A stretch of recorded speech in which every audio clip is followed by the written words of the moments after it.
here in the dice, so that will be an advantage.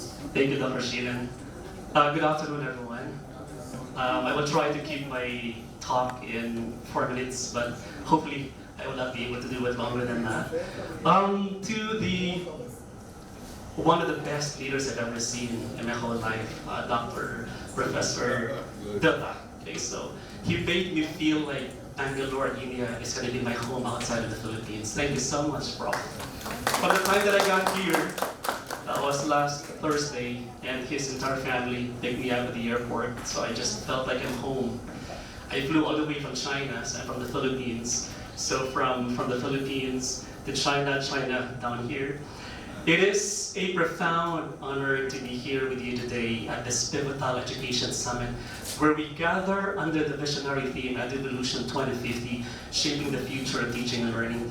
Again, to the esteemed speakers this morning, Professor Islam, Dr. Noor, Dr. Dutta, Dr. Raju, Dr. Rajanayan and family, to Dr. Bang, I think is not here, but to the rest of you fellow panel speakers and faculty, students, good afternoon once again.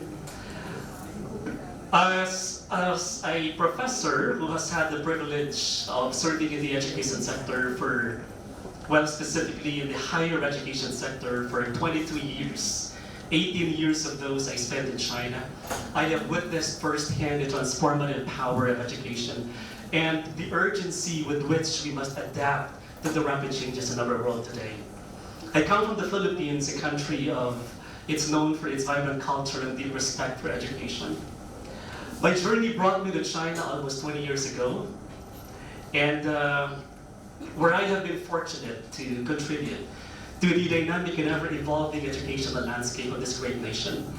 It is within this cross-cultural experience that I have been able to develop a profound understanding of the global nature of education and the imperative for us to continuously develop and evolve our teaching and learning practices. It is within this cross-cultural experience that I have been able to deepen my understanding of our collective role in shaping the future of education, not only as a response to change, but also as an active creation of a better world.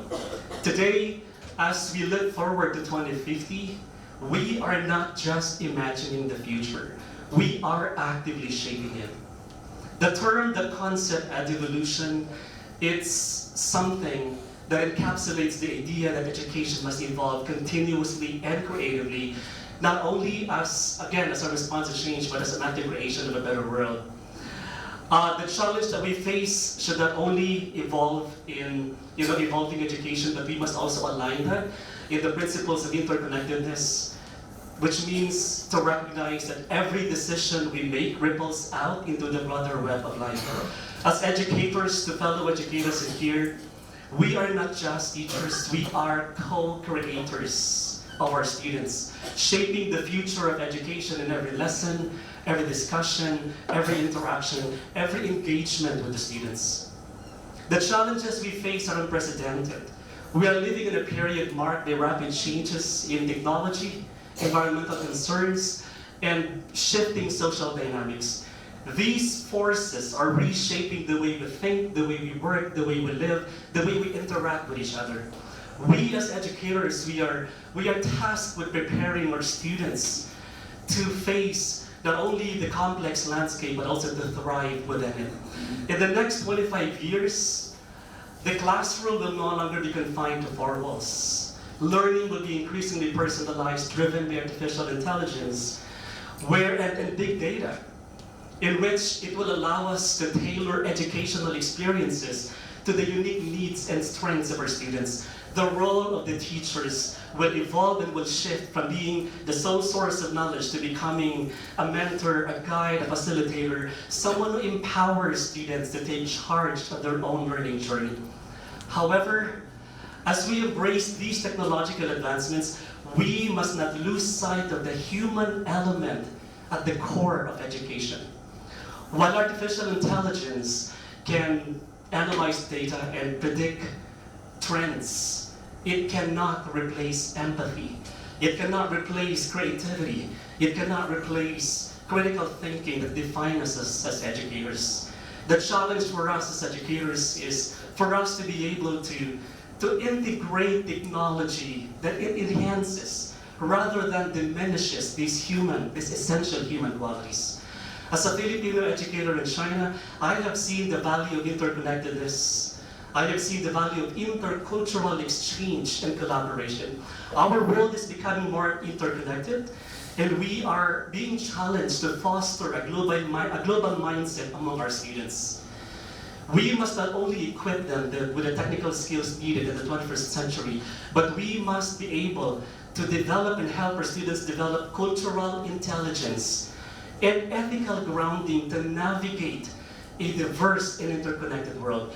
The future of education is global, and so must be our approach. As we move towards 2050, we must also address the question of equity in education. The benefits of evolution should not only be limited to those who have access to latest technologies, but also to those with different backgrounds and different geographical locations, but we should also be able to provide these students the opportunity for them to be able to be given these opportunities, the same opportunities with those students from other places in first world countries in the world. Before I end, what I would like to emphasize is Evolution 2050 is not just about preparing for the future. It is about actively shaping it. As educators, we are not passive participants of this journey. We are the architects of the future. The decisions we make today will determine the world our students inherit tomorrow. So let us commit to being bold, being committed, being dedicated, being compassionate, being innovative to our approach to education. Let us move forward and let us work together and embrace the possibilities of technologies while staying grounded in the values that define us as educators. Let us work together to create an educational system that is not only adaptive and inclusive, but also deeply human. Evolution 2050 invites us to adopt a creation-centered approach to education. It is a pedagogy that honors interconnectedness. So to my fellow professors and educators, this is a challenge for us. Creation-centered pedagogy tells us that it's recognizing that the classroom is a space where new possibilities are constantly emerging, encouraging our students to see themselves as co-creators of the future capable of making meaningful contributions to the world. So today, let us move forward together with courage and vision as we shape the future of teaching and learning. Maraming salamat po.